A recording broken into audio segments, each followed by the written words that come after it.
How's it going, everybody? I'm the BTC Reaper. My goal on this channel is to teach you how to reap the rewards of trading when the price is going up or down. So we're going to start our trading introductory part of our new trading playlist. So we're going to start off with what is cryptography. We'll go over some basic concepts, then we'll get into different types of trading, and we'll move on to more advanced concepts as we go along.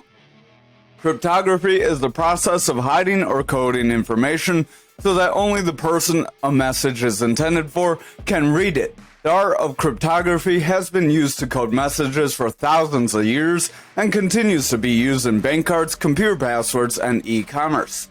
Modern cryptography techniques include algorithms and ciphers that enable encryption and decryption of information, such as 128-bit and 256-bit encryption keys.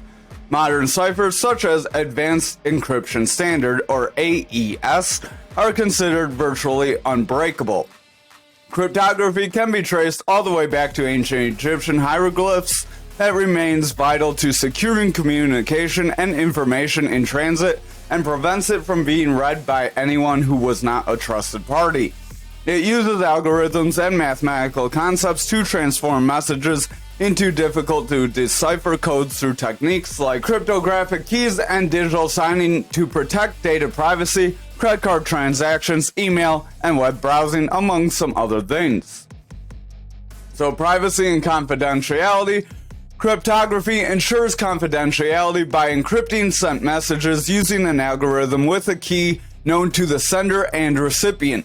A common example is a messaging tool called WhatsApp that encrypts conversations between people to ensure that they cannot be hacked or intercepted.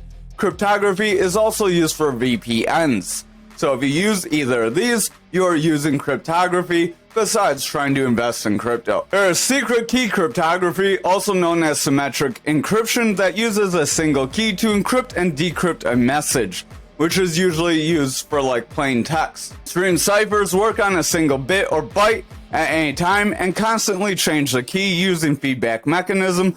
A self-synchronizing stream cipher ensures that the decryption process stays in sync with the encryption process. It also generates the same key stream at both the sender and the receiver.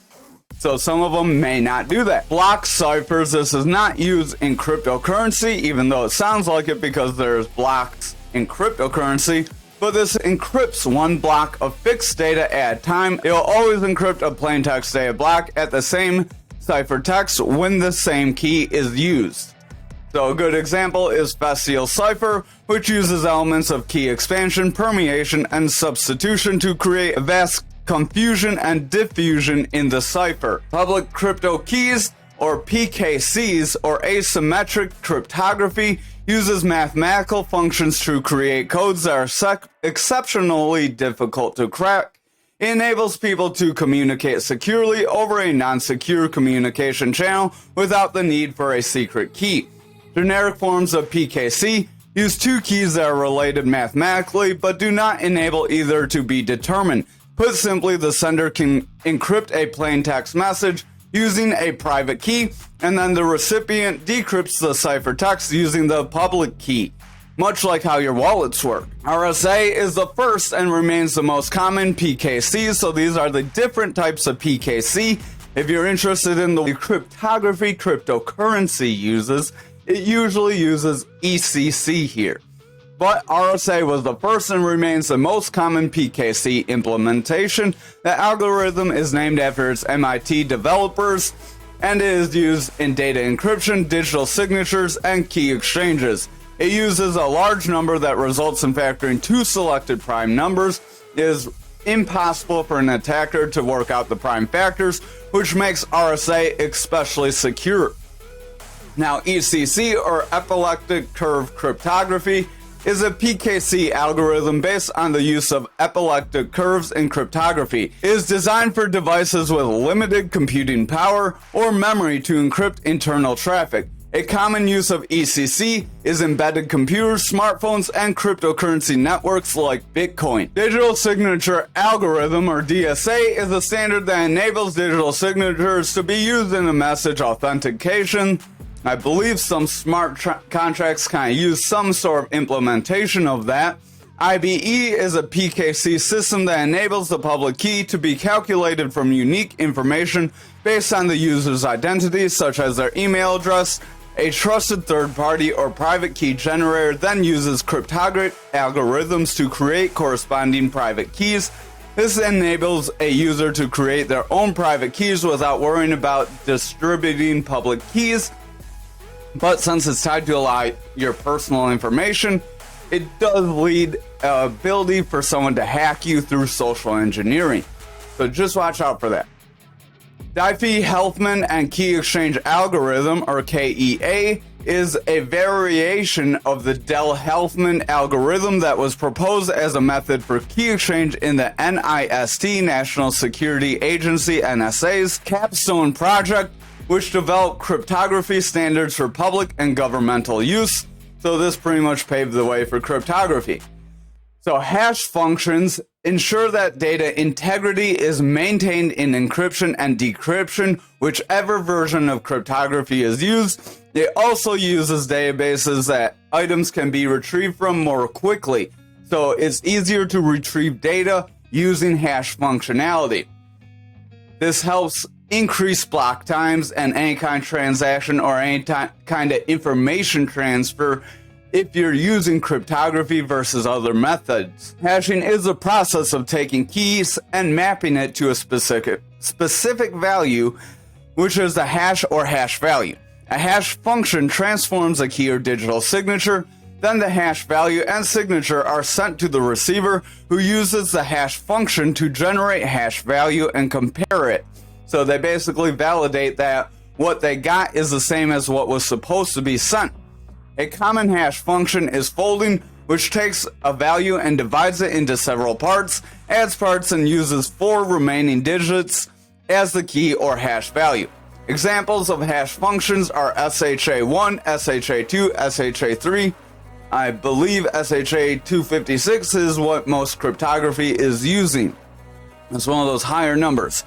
Keys should be created with a high-quality certified random number generator that collects entropy, the information density file of bits or characters, for suitable hardware noise sources.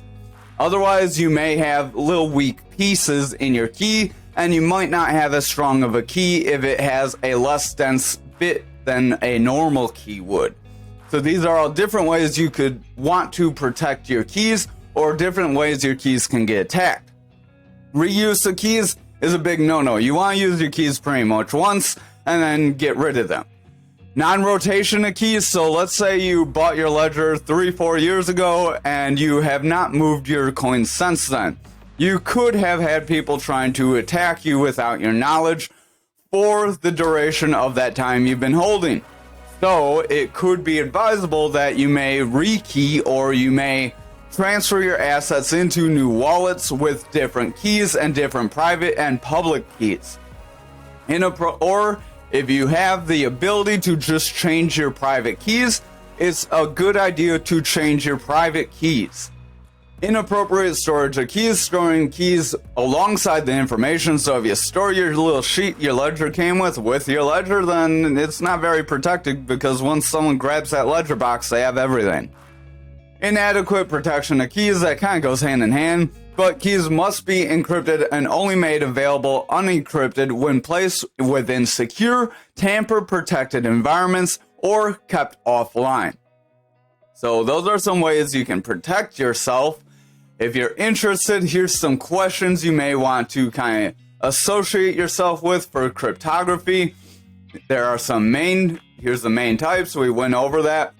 We went over how RSA is used in encryption, and we also gave you the definition of cryptography, which in computer science, cryptography is the collection of secure information and communication techniques employing mathematical concepts and algorithms used to disguise the content of messages. So there's the very textbook definition. Thank you for watching this first part of our series. Let us know what you thought down in the comments below, and we look forward to seeing you in the next video.